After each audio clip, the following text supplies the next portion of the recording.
kalokohan, merong iyakan, kulitan, kwentuhan, mga kantang masarap pakinggan. Dito lahat binubuhay, sabay tayong tatawa, aawit ng sabay. Musika hapon, kwento, kulitan, kantahan. Oh yeah! Musika hapon, kahapon na hit, ngayon trip pa rin. I love it! Musika hapon, dito tayo mag-ibigan. Timeless na musika, buhayin natin ngayon. Musika hapon, kwento, kulitan, kantahan. Oh yeah! Musika hapon, lumang tugtugin, bagong saya ngayon. Musika hapon, sabay balik sa alaala. Timeless na musika, buhayin natin ngayon. Like and share! What's up mga ka-live? Hello sa lahat ng ating mga ka-live na ngayon ay nakatutok dito sa programang Musika Hapon. Magandang hapon, magandang umaga, magandang tanghali. Kamusta po kayo? Hello! Sa ating mga ka-live na ngayon ay nakikinig dito sa ating radio program, kayo po ay nakatutok sa Musika Hapon only here at Live Radio Manila, and we are proud member of KBP o Kapisanan ng mga Broadcaster ng Pilipinas. Kamusta po ang ating mga ka-live dyan po sa Live Radio Santiago at sa atin pong Live Radio Lucena na mga listeners and viewers? Kamusta po tayong lahat at kamusta po ang ating mga nagagandahang kasama sa hapong ito? Kamusta po kayo? Yeah. Magandang hapon. Anong pangalan mo? Magpakilala ka naman sa kanila. This is our maiden broadcast. I know. Pakilala This tayo. is our maiden broadcast at ako po ang inyong mga kasama. I am RD for Musika Hapon. And I am Charisse for Musika Hapon. And I am Rach for Musika Hapon. Kaya binabati natin, gaya ng sinabi nga ni RD, magandang hapon sa inyong lahat. That's right. At kami ay masayang-masaya dito sa studio ng Sobra, Live Radio sobra. Manila. Yes. Dahil this is the first episode since na-relaunch ang ating Musika Hapon. Right. At alam nyo, nung una kong narinig yung title na Musika Hapon, tinanong ko kita agad, di ba, RD? Right, Naalala mo? that's right. Ito ba ay musika ng kahapon? Kasi kapag ganon, medyo ang ating mga songs ay mga lumang kanta. Pero ang sagot sa akin ni RD, Right. musika sa hapon. Therefore, ang Musika Hapon, mga ka-live, this is your program na mapapakinggan nyo ang inyong mga paboritong kanta. And That's the right. music will meet conversations about real life. Kaya That's you will true. expect every afternoon na mayroon kayong makakakwentuhan. Maybe there are topics na hindi nyo may open sa inyong mga kasama sa trabaho, sa Right. inyong mga kaibigan, sa inyong pamilya. Well, this is your safe place para marinig ninyo ang mga topics na ito. Yes, napakaganda ng sinabi ni Charisse, no. Ngayong hapong ito, no, hindi lamang tayo radio program. Hindi That's lang tayo right. magpe-play ng mga music, hindi lang tayo makakapakinig ng mga awit, ng mga kanta, kundi makaka-relate din tayo in Right. real life. Kung ano yung mga talagang nasa loob natin. Yes. Correct. Masasabi natin. May mga topics kasi na Mhm. parang ang hirap i-open sa iyong mga kaibigan, Yes. right? Totoo. And we will True. represent these topics sa Musika Hapon. Yes, we are all excited talaga, ano, Cha and Rach. At sa hapong ito, batiin naman, Rach, why don't you greet our online viewers? naman. Tayo napapanood sa ating different platforms right now. Yay! So, magandang hapon po ulit sa ating mga kasama sa hapong ito. At kagaya nga po ng sabi ni RD, tayo ay napapanood first ever po na ating live broadcast sa ating Facebook channel at sa ating pong YouTube channel. And Right. also sa TikTok. Tayo din po ay live na live. Kaya po, kayo po, kung nakikinig po kayo ngayon sa ating radio station, pwede po kayong tumutok sa ating mga social media platforms. Kung gusto po ninyo mag-shoutout, pwede po kayong mag-comment down below. Magandang hapon po muli sa ating mga online viewers. And we are coming to you live sa atin pong studio ng Live Radio Manila and also sa Cornerstone Recording Studio at binabati natin ang ating mga kaibigan from the Fourth Watch Media. Hello, Yes, hello, hello. everyone! Ayan, meron din pong nagpapabati from NCLC Canteen Department and NCLC Grade School, Preschool. Kamusta po kayo dyan? High School Department, kamusta po ang bawat isa sa inyo? Ayan, sa hapong ito tayo ay sobrang saya dahil ang musika hapon, gaya na sinabi ni Cha, ay where music meets inspiration and meron tayong magandang conversation na Yes. pag-uusapan sa hapong ito, and for sure everyone can relate. That's right, Yes. 'di ba? Matanong ko lang ang bawat isa sa inyo, kamusta na ba kayo sa hapong ito? Kamusta ang biyahe papunta dito sa ating napakagandang studio? Rach, kamusta ang biyahe mo? Yes, ako po ay galing pang work ngayong gabi. Wow. So, mula sa work, diretso tayo ngayon dito sa studio ng Were you Live able to Radio. rest? Meron naman akong 1 hour. Ang na- hirap Wow. sagutin Ang hirap Parang may 2-second delay. Yes. Kasi sa mga sa age natin ngayon, parang ang hirap mag-rest. Parang restless na ang lahat ng bagay ngayon. Lilinawin mo, Rach, yung age natin ngayon, ha? Ano ba tong age natin? Nasa age na tayo ng na tayo ay nabubuhay na sa ating mga sariling mga paa. Nabubuhay na sa ating kapayapaan. Yes, marami tayong mga kaibigan ngayon na nanonood at maaaring or nakikinig din ngayon na pwedeng ka-age ko kayo ngayon, na restless tayo, di ba? Kasi talagang kailangan natin laging magsumikap para sa ating mga sarili. And gaya po ng tanong mo kanina, nakapahinga naman tayo, pero diretso tayo ngayon dito para sa ating mga ka-life. That's right. Yes. How about you? Well, alam mo, ito, I will answer for everyone. Kapag tinanong ka ng kaibigan mo, kamusta ka? Normally, we would answer, okay lang. Right? Yes. Okay lang. Mm-mm. Pero doon sa likod ng salitang okay lang, maraming ibig sabihin yung That's salitang right. okay lang. So, we still have to decode. Ano ba yung pinagdadaanan ng isang taong ito sa kabila ng salitang okay lang? And speaking of our age, which I will not reveal the exact number. Yes, please. Pero I believe now that we are in this generation na tayo ay marami ng mga priorities in life na ang Right. responsibility Yes. natin ay hindi lamang sa ating sarili but of course towards the people that we love, our parents, our yes. aging parents, our siblings, our family. Marami tayong masyadong responsibilidad sa That's true. buhay. And there is also a tendency na tayo ay mapagod. That's true. Kaya sa mga Oo. ka-live natin, nakaka-tune in pa lang, welcome po once again dito sa Musika Hapon, only here at Live Radio Manila. At nagpapasimula pa lang tayo, napakaganda na ng ating conversation about sa ating magiging topic this afternoon. Yes. At bago tayo magpatuloy, tayo po muna ay makakapanood ng ilang paalala.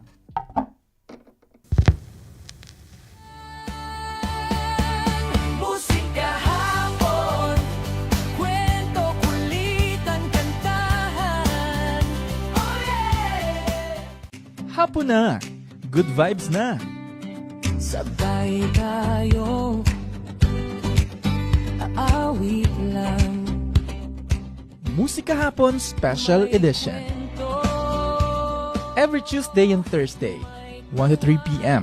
May kwentuhan, kantahan at kulitan. Perfect combo para sa masayang hapon. Don't miss it!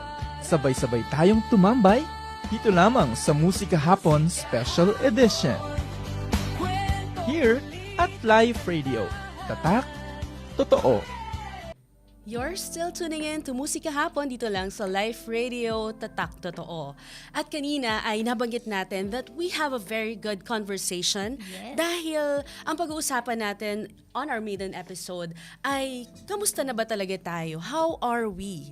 At true. sa generation natin ngayon, there is what we call a silent exhaustion. Hindi natin alam na pagod pala tayo. Pagod Iba't na ibang pagod na klase. Ibang Iba't klase. ibang klase ang pagod natin, 'di ba? Merong physical tiredness, merong emotional tiredness, or maybe mental or spiritual tiredness.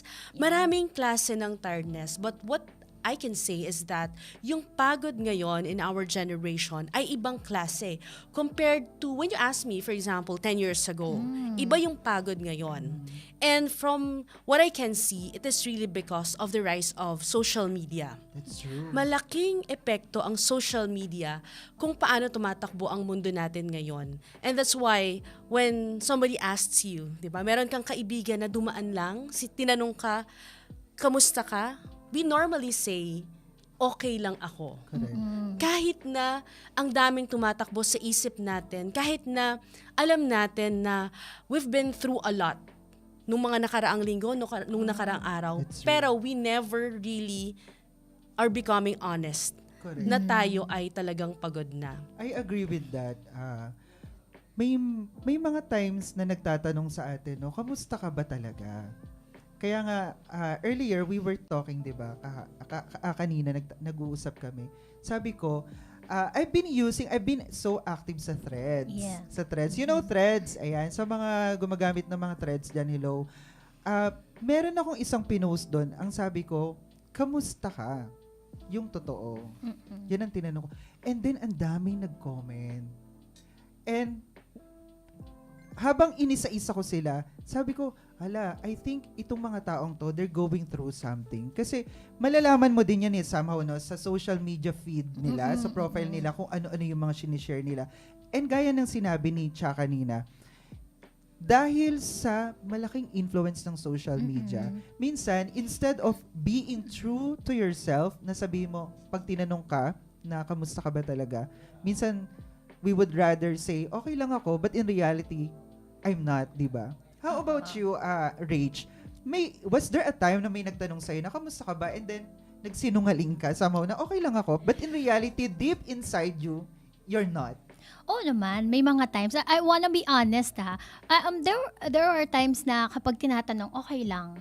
Pero meron talagang pinagdadaanan. And sometimes, gusto ko rin makarelate doon, i-relate doon sa sinabi ni Charisse kanina na it's because of social media. I think Right. nowadays kasi, lalo ngayon sa mga nabubuhay sa generation natin, instead of being vocal, kasi kumbaga parang kumbaga normal lang yung tanungin kang, kamusta ka? 'Di ba sa social media. Pero yung before kasi back then, pag tinanong ka, parang very very genuine. Very genuine yung interaction niyo, very genuine. Right. Instead ngayon sa social media, pag nag-message sa'yo, musta? 'Di ba? Parang pag nag-message sa'yo, musta ka? Okay lang, ganun lang lagi. Parang you don't really feel that deep connection na, ano ba, concerned ba talaga tong taong to sa akin? Sometimes Or- it's becoming an intro to Right. a request, maybe for yes, work, oo, no? or may hihiramin sa'yo. Uy, may Right. mangungutang Oo. sa'yo.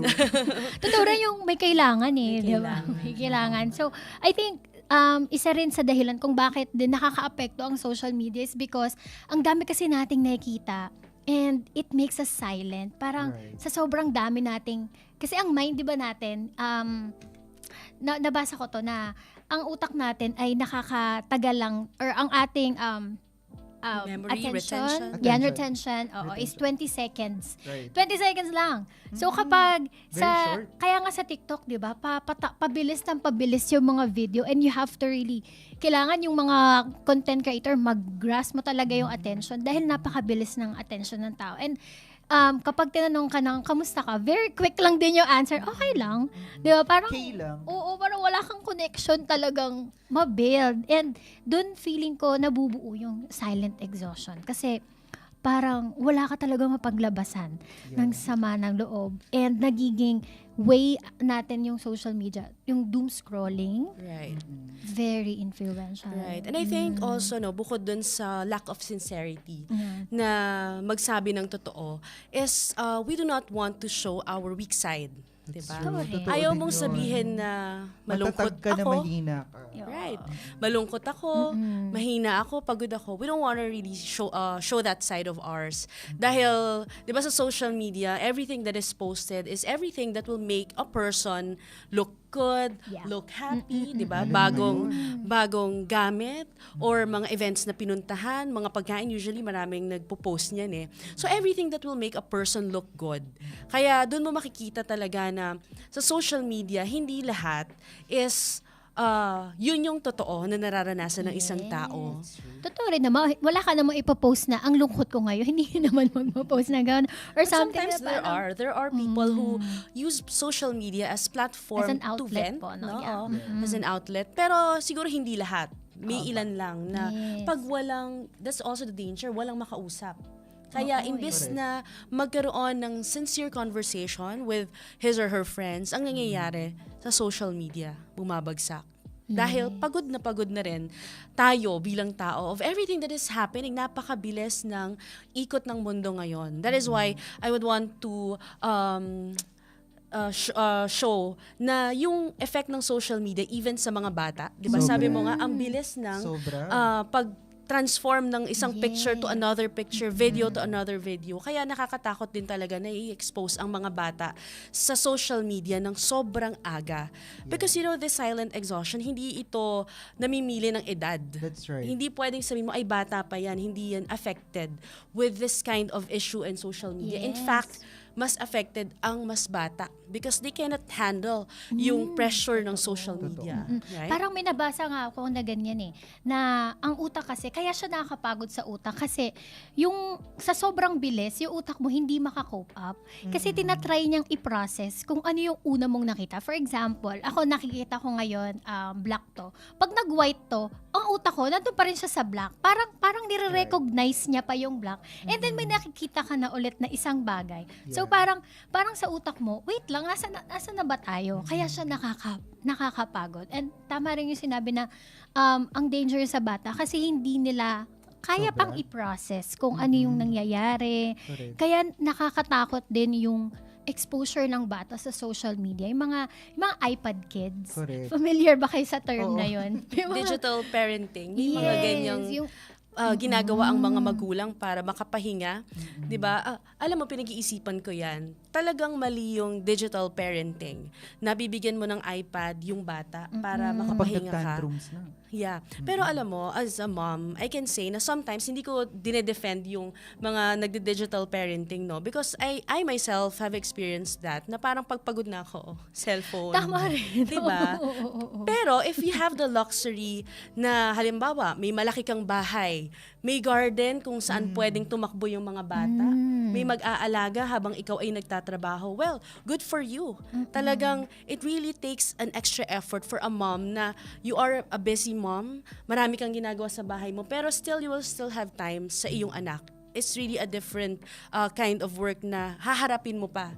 Dahil ang pagiging parent, it's really a 24/7 job. Totoo rin. Kaya parang nakakatuwa yung mga parents before, no? Paano kaya nila nagawa na palakihin tayo without Yeah. social media? Paano nila tayo hinandle with such a busy schedule? Yeah. Plus parenting, plus Mag-i-age being reveal husband, na ba tayo dito? plus Bakit being sinasabi wife pa. natin wala pang social media? Diba? Kung Yeah. totoo yun. Manghirap before. Ang galing din ng mga parents natin noon, no, na Mm-hmm. kahit wala tayong cellphone, wala tayong mga gadgets, alam mo, lalo na pag naalala ko yung lola ko. Ako kasi lumaki ako sa lola ko. Irapan ka pa lang ng lola mo, alam mo na na may something no. Pero I like yung sinabi ni Charis kanina na yung emotional and yung mental exhaustion, walang pinipiling edad. Totoo din. Minsan, may nabasa naman din ako na sabi nila, para kasing pag medyo nasa 30s or 40s ka na, parang ang misconception, hindi ka na pwedeng dapat hindi ka na ganyan, hindi ka na nagbe-breakdown, hindi ka na what do you call this, depression, wala nang anxiety sa'yo. Pero may nabasa ako, ang sabi, sometimes yung anxiety, yung depression pala on your 30s or 40s nagmamanifest simply because meron kang traumatic experience from the past na hindi mo na-cure. Right. Totoo yun. Kaya dapat talaga, Mond and Rach, tayo bilang mga, we are, I can say, working, nasa generation na tayo na we are working, may mga responsibilidad tayo, let's take time na huminga, mag-reflect, because in reality, we cannot really pour from an empty cup. Pag tayo naubos, na-exhaust yung ating, minsan mas kaya pa nga natin i-tolerate yung physical tiredness. Pero kapag, when it gets in the head, medyo mahirap na yung i-manage. Ganun pala yun, no? Kapag sumobra ka ng pagod, pag hindi na kaya ng katawan mo, it really gets in the head. Mas mahirap yun. Mas mahirap siya. Kaya dapat, if we really want na makapagbigay tayo ng more sa ating pamilya, sa ating mga kaibigan, sa mga mahal natin sa buhay, learn to take care of ourselves first. Dahil ang unang-unang mapapagod, ikaw. And you'll not be able to share your best sa ibang tao. Yeah. Kaya sa mga ka-live natin dyan na ngayon ay nakatunghay sa atin, napakaganda ng discussion natin at tayo nagpapasimula pa lang. Alam ko, relate na relate ang bawat isa sa atin sa mga ka-live natin. At sa hapong ito, kung kayo ay merong gustong i-share, feel free to comment down below sa ating mga social media live streaming right now sa ating Facebook. Ayan, tayo po ay nasa Live Radio Manila. At sa hapong ito ay pinag-uusapan natin ng about sa silent exhaustion o yung pagkapagod ng ating generation sa panahon natin ngayon. At tayo po ay magpapatuloy sa ating discussion after this ilang mga paalala and short break.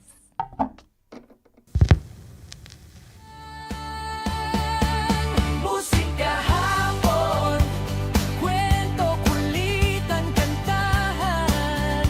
Oh yeah! Hapon na! Good vibes na! Sabay tayo, aawit lang. Musika Hapon Special Edition. Every Tuesday and Thursday, 1 to 3 p.m. May kwentuhan, kantahan at kulitan. Perfect combo para sa masayang hapon. Don't miss it! Sabay-sabay tayong tumambay dito lamang sa Musika Hapon Special Edition. Here at Live Radio. Tatak, totoo. Earlier, we talked about the silent exhaustion of this generation. At nabanggit nga natin na isa sa pinakamalaking factor, maybe, if not just the factor, at isa ito yung social media. At sa social media, maraming mga pinopost na halimbawa your colleagues, maybe they are already rich or maaring they have the luxury to travel. At ito yung nagbibigay sa atin, I think, no, ng exhaustion. Kasi even before mo makita yung mga bagay na nakapost sa social media, sa mga magagandang bagay na na-experience sa mga kaibigan mo, come to think of it, hindi mo naman talaga naisip na gusto mo ito, right? So that itself, parang nung nakita mo yon, parang nagkaroon ka ngayon ng pressure to keep up. Kaya hindi ka pa nagsisimula, pagod ka nang isipin, bakit wala ako nitong mga bagay na ito? So there is a pressure of keeping up sa lahat ng mga bagay na nakikita natin, everything that is good sa ating mga kaibigan. At doon din papasok yung salitang bawal mapagod. Bakit bawal mapagod? Because we as humans, ang ating talagang tendency at ang ating natural na gawin is for us to survive. Kaya parang kasalanan ang magpahinga. Parang kailangan lagi kang productive, kailangan lagi kang may goal. Pero tama yon. Tama yon na dapat lagi kang may goal, dapat lagi kang productive.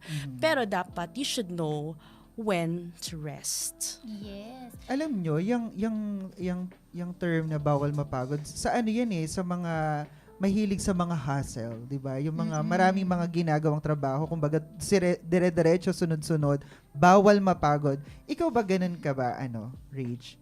Sa pag-work mo, sa Super line of work mo hustle. right now? Well, ngayon, mas masaya ako ngayon sa work ko dahil ang environment ko very relax lang. Before kasi, and I think dahil din nag-work from home na tayo, very advantageous yung pagkakaroon ng work from home kasi wala kang pressure para makipag-socialize una sa mga tao. You also don't have that sense na kailangan mong kausapin sila. And sometimes kasi parang kapag kausap mo siya, minsan may nagbibigay ng energy na may sinasabi silang ganun pag may kausap ka raw, parang napapagod ka pag kausap mo siya. 'Di ba? And because I'm working from home right now, I think ako lang yung dinideal ko. Wala akong ibang Pero hindi mo naman pinag-uusapan. kinakausap ang sarili mo. Nung mga una, kasi very extrovert po talaga ako sa mga friends ko. Alam nila na hindi ako napapakali na walang kausap. So, nung mga unang mga 4 months, kausap ko na yung sarili, "Hi, Rach!" Ganun lang. "Good morning." Pero dun sa tanong mo, RD, isa rin ako sa masasabi ko na very rin ako sa Harsh sa sarili mo. yes, kasi yung expectation nandun and tama rin yun dahil isa yun sa social media. Dati naman kasi nung walang social media, hindi mo naman talaga naiisip na ay parang gusto ko ring magkaroon nito. Parang very content ka kung anong meron ka. You're very focused kung ano lang yung meron ka talaga sa buhay. 'Di ba? Yeah. Pero dahil nakikita mo sa social media, ay, si RD nag-post nito, parang gusto ko rin ito. And because of that, 'di ba, Yeah. nakakadagdag siya ng pressure That's sa right. tao. Pero alam mo, one thing that I realize, although we all know na talaga ang buhay, it's not a race. Pero because of the rise of social media, parang ang dami nating hinahabol araw-araw. And there's a tendency na maubos tayo. Pero we have to understand na not every one of us move at the same pace. May iba, they've already reached yung success by the time they're 20s, yung iba by 30s, by 40s. Right. So it doesn't mean na late bloomer ka or maaring dumating yung success sa buhay mo on the latter part ng iyong edad. It doesn't mean that you are a failure. Sometimes, kailangan mo lang talagang pagdaanan in a slow pace yung isang bagay bago mo makamit, no? Yeah. Pero it makes you really stronger. Right. Diba? Hindi natin kailangan makipag-unahan because at the end of the day, ang kalaban lang talaga natin ay Ang sarili sarili natin. na, totoo yun. Ang That's ganda ng sinabi ni Charisse na talagang kailangan inahin talaga natin yung mga sarili natin. Huwag natin Correct. yun comparison, social media comparison. I know.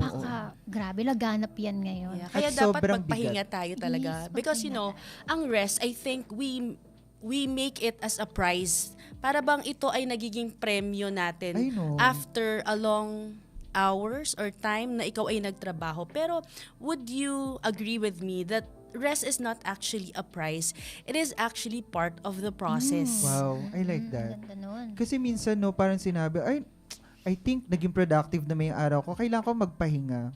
Parang iyon yung price mo sa ginawa mo. Pero, hindi pala ganun. Yes. Yeah. Yeah. Oo. Kasi bago ka, ibig sabihin, when you consider rest as a prize, paano kapag hindi mo pa nakamit yung gusto mong result? Ibig sabihin, hindi ka magpapahinga. And there will come a time na you'll not just be physically tired, but you will be mentally exhausted, spiritually exhausted maybe, or emotionally exhausted. Kaya mahalaga yon na magpahinga tayo without guilt. Hindi lang basta magpahinga without guilt. At sinasabi ko rin yan sa sarili ko. Pero paano kaya natin magagawa yun? Ikaw, RD, personally, paano mo nagagawa or paano mo pa magagawin na magpahinga without guilt? Sa dami ng hassle sa buhay. I ngayon. think, ako kasi, Rach and Cha, I consider this as my toxic trait na parang pag sobrang binibigyan ko din, like, gaya ng ikaw, binibigyan ko din ng masyadong pressure ang sarili ko. Parang, pag hindi ko pa na-accomplish yung isang bagay, parang, okay, hindi mo pa deserve bilhin yan. Hindi mo pa deserve magpahinga. Pero, answering that question, paano ko nga ba gagawin, no? Na magpahinga na without guilt? I think, number one, syempre, alamin mo din sa sarili mo na, okay, kailangan mo, you need to weigh things di ba? Kailangan mo timbangin yung mga bagay-bagay na, okay, ito ba, pag nagpahinga ba ako, itong ginagawa ko ba, pwede bang ipagpaliban ko ito for the meantime? O kailangan tapusin ko ba muna ito bago ako magpahinga? But there is, for me, yung babalik tayo dun sa sinabi ni Cha na hindi ito premyo sa sarili mo. Part nga ito ng process, di ba? Yung Yes. para makamit mo yung success, kailangan mo din magpahinga in short. Pero kukontrahin ko yung sinabi ko. Minsan kasi, ako nakokontra. Minsan kasi, kung bakit naman ayaw natin mag-pause, alam niyo ba yung salitang or yung term na FOMO? Uso kasi Fear sa amin of yung Gen missing Z. out. Yes. Totoo din yan. Oo, fear of missing out. Na Totoo din. parang yung mga kasabayan ko, ito na yung ginagawa nila, so dapat ako din. So, ayaw mo na mahuhuli ka because baka magsisi ka na hindi mo ginawa yung pinakamabuti mo or maybe na hindi ka na makarelate sa kanila at sila sa iyo. So, there's really a fear of missing out in this generation.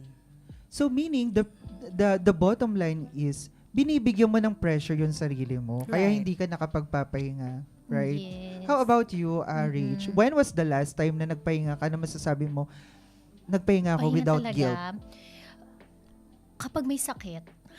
Totoo lang. Parang, Sinabi ko na yan sa'yo diba? kagabi, right? Parang kapag nagkasakit ka, yun lang yung karapatan mong may sakit ako, magmahinga ako. Pero kapag, parang feeling ko hanggat wala akong sakit, kailangan mag-strive pa rin ako.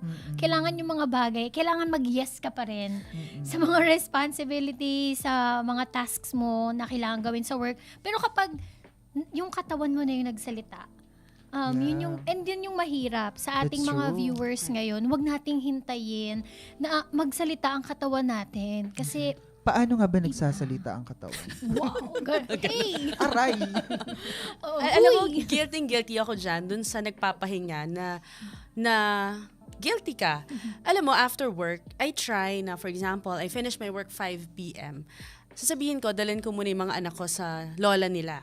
So, kukunin ko sila, in my mind, 8 p.m. Pero alam mo, habang nakaupo ako na walang ginagawa and just breathing, hindi mapakali yung isip ko. Because Totoo feeling din ko, yun. meron akong ginagawang mali. At hinahanap ako ng mga anak ko. That's why, wala akong successful na pagpapahinga. Kapag I think okay na ako ng 5 p.m., hanggang 1 hour lang na pagbibigyan ko yung sarili ko. And then my goal na 8 p.m., hindi ko talaga siya nagagawa. Uuwi na ako ng bahay, kukunin ko na yung mga anak ko. So, talagang in this generation, yan ang nakasanayan natin. Pero tayo mismo, we are learning in this conversation na tayo mismo dapat alam natin that for us to be able to be a present parent, present mom, present wife, I or like that. present friend, kailangan meron ka ding healthy na emotional self mo. Yung emotional self mo, yung state ng mind mo dapat maayos. And ibig sabihin talaga, matanong ko lang sa inyong dalawa, paano nyo ba dinedefine yung rest?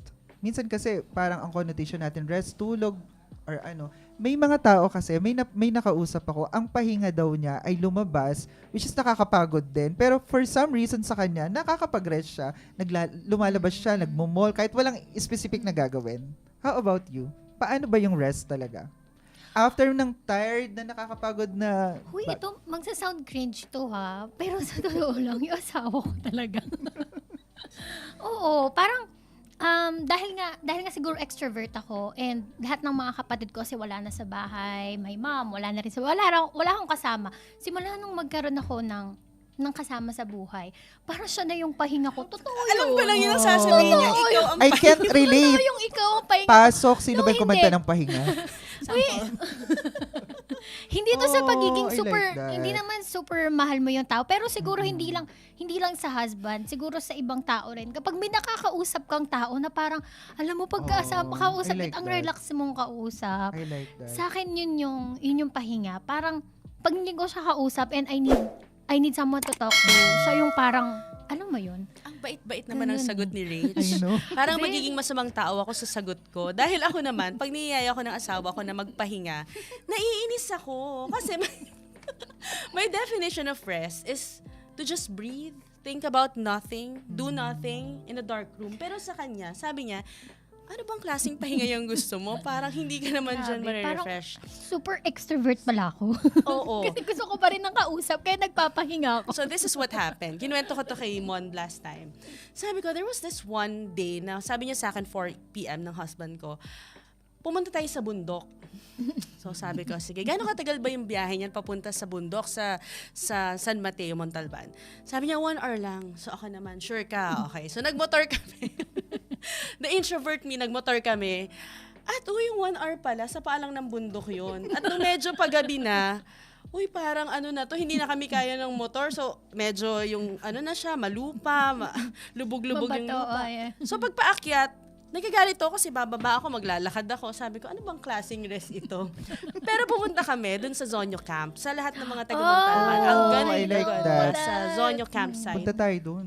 Pero dapat ready yung lakas ng loob mo talaga pag medyo gabi na. Pag pumunta ka doon, kita mo ang buong Metro Manila. Wow. City lights. City lights. At ang sinasabi nga is, kapag gusto mo talaga magpahinga, dapat magpaaka, i-connecta mo yung katawan mo sa lupa. It gives you a different kind of energy. May energy. Naalala ko uli yung story na pumunta kami naman ng Boracay. May nakausap ako. Naglalakad kami sa Dalampasigan. Ang lalim, Dalampasigan. Sabi niya, ba't ka nakachinelas? Magpaa ka. Bakit? Sabi ko, bakit? Ang sakat nga. Kailangan madama ng paa mo yung mga buhangin kasi may energy daw yon na ibinibigay. Totoo yun kasi living things din sila. Yeah. Meron daw silang buhay. Parang yung mga puno, 'di ba? Pag kaya mahangin kasi nagbibigay sila ng carbon dioxide. Parang may hangin din sila. Living things kasi sila kaya may energy din sila. That's why yung mga nature lover, may mga pahinga din sa nature, 'di ba? Dahil sa Yun yung nature. tinatawag na we are disconnecting ourselves with the toxicity in our lives to I like reconnect that. sa ating mga sarili. Disconnect Disconnect to To reconnect. I like that. Kaya sa mga ka-life no, napakaganda ng ating discussion this afternoon at sa mga nakaka-relate dyan, hindi kasi ako nakarelate sa mga pinag-usapan nila kanina about sa O sige, hashtag tanong na lang siya natin ang aking din. pahinga. Paano? Ano na lang din ang pahinga mo pala? Okay, bago tayo Or mag-break. napilitan tayo sa Okay. tanungin siya. Ang pahinga ko, to be honest, pag umuwi na ako ng dorm, ang gusto kong pahinga yung medyo maglinis-linis. Hindi Parang- mo nakakapagod. Mag-declutter. Nakakapagod din. Yan ang hobby ng mga nasa teens. I know. 20s. Yes. Nasa late teens. Oo. Kaya sa mga ka-life, hindi kasi ako makarelate sa kanilang pahinga. Pero sa mga ka-life natin dyan na ngayon ay nakatunghay sa ating live program ngayon sa Musika Hapon, comment down below. Ano po Yes. ang inyong pahinga? How Ano do you ang define pahinga? rest? Oo. Yeah. Pwede natin gayahin yung Na pahinga pwede nila. naming gayahin. At tayo ay magbabalik sa pamamagitan after ng ilang mga short break. Ayan. Thank you so much.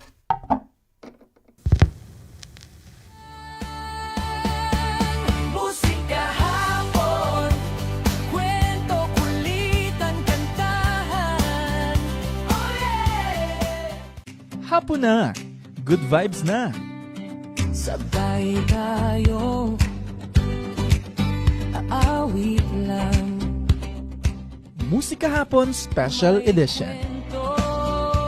Every Tuesday and Thursday, 1 to 3 p.m. May kwentuhan, kantahan at kulitan. Perfect combo para sa masayang hapon. Don't miss it! Sabay-sabay tayong tumambay dito lamang sa Musika Hapon Special Edition. Here at Live Radio. Tatak, totoo. Nais ko lang batiin ang aking napakasipag at napaka-supportive na Ate Let Pascual. Hello, Ate Let! Kasama daw niya ngayon si Micah na ngayon ay nagre-review habang nakikinig daw sa atin. Grabe, pwede pala yung ganun, no? Ako parang nadidistract ako pag nagre-review ako tapos, meron akong napapakinggan. Alam mo, yung mga tao daw na kayang makinig ng music, tas iba yung ginagawa. Siyempre, magkaiba yung rhythm ng music tsaka no kilos ng Right. katawan mo. These are the very talented people. Wow, talented pala ako. Ay, talented tayong lahat. Hindi, kasi gusto ko rin yun na habang nag-work, may pinakikinggan. Pinapakinggan din tayo ngayon ni Manager Margie. Yes. Hello, Wow. Manager Margie. Oo, habang nagbibiyahe yan, nakikinig sa Live Radio. Wow, Lucena. ingat po. Yes. See you soon. Yeah, Wow, ang nakikinig- ganda ng mga voice nyo. Sino Pakilinaw po nagsabi kung niyan? Sino po yung Sino po sila? Ay, Sila bang kumanta o tayong mga host? bigla nag-modulate yung boses. Ayan, sabi din ni Romel T. Livid, nice talks daw. Yan, and nice music. Thanks so much sa team ng Musika Hapon. Mabuhay. If you have some topics that you want us to talk about in our next episodes, ay pwede nyo pong isend sa amin sa comment section or you can message us on our Facebook page. Right? And napakabilis ng oras natin, no? At sa hapong ito, anong ating takeaways? How about your Rage? Sa ating pinag-usapan, ano yung bagay na pwede nating i-advise sa mga ka-life natin ngayon na nakikinig at nanonood bago tayo mag-end ang ating program? Ako pinakagusto ko na na-share ngayong hapon na to is life is not a race. You I have like your that. own timing in life. Kaya kailangan relax lang tayo. We have to wait for that right timing. Not That's right. everything or hindi lahat na nakukuha ng isang tao ay nakukuha natin based sa timeline. We don't have our own timeline. Correct. We have God's timeline and we That's have right. to rely rather to God's timeline. For me, that's my takeaway for this afternoon. How about you? Ako naman, rest in reason, move in passion.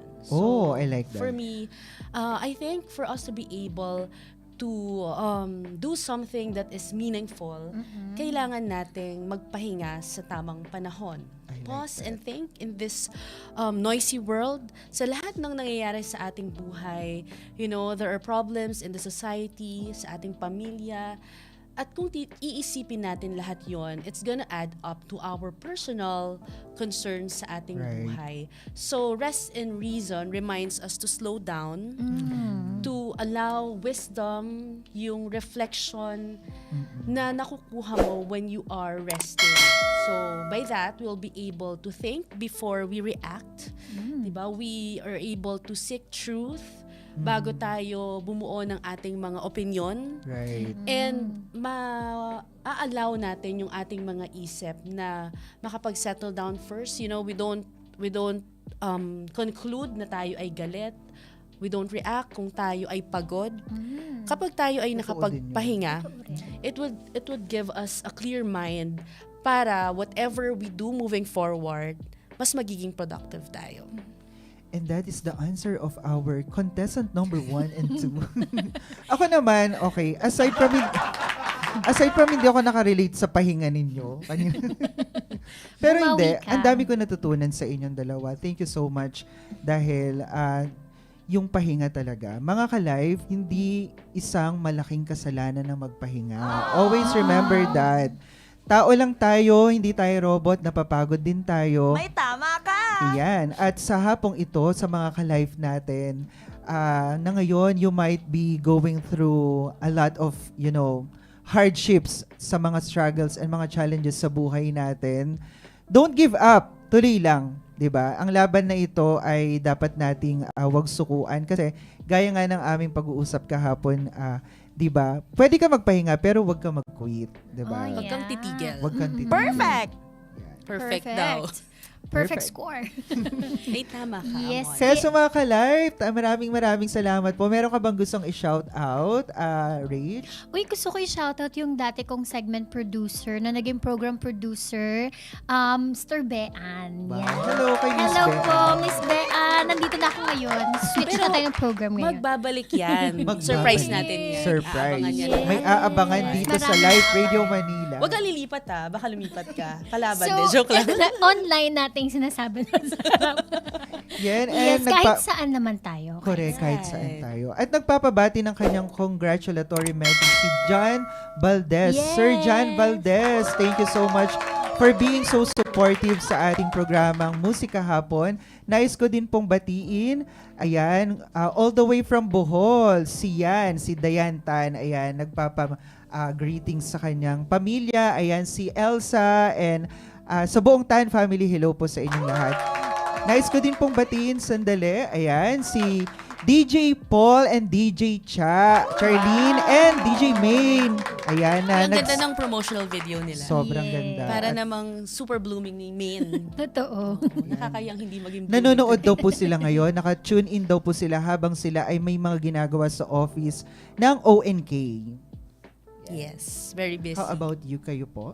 Meron po ba kayong gusto? Gustong i-shout out? I-shout out ko ang aking mga anak, Celine and Serena. Hello, Hi. Celine and Serena. Mama is here. I'll be right back. As soon as I want. Hindi na I can. As soon as I want. Kasi magpapahinga muna ako. Wow. So once again, thank you so much maging sa naging kasama natin mga production staff, sa ating mga crew dito sa napakaganda, napakalamig, at Yes. napaka-refreshing na studio ng Live Ayan. Radio Manila. I-shoutout din natin yung mga nasa likod kanina ng Ayan. mga artists. Grabe din ang support nila Full sa ating mga support. artists ngayon. Shoutout po sa inyo kung nandyan man kayo. Ayun Perfect! Hello sa inyong lahat. Very yan. energetic, nakakagana sa hapon. And once again, this is Musika Hapon only here at Live Radio Manila, Tatak Totoo. At sa hapong ito kami po ay nagpapaalam po muna. Once again, I am RD. I am Charisse. And I am Rach. Maraming salamat po sa inyong pagsama at pagtutok sa amin. Till next time po, magbabalik po kami next week. Ay, aabangan na. Aabangan. Nag-promise ka, ha? Nag-promise ka. Nag-promise On ka na air. babalik ka next week. Thank you so much po. Thank And you ingat so po tayong lahat mga much. kalay. God bless everyone.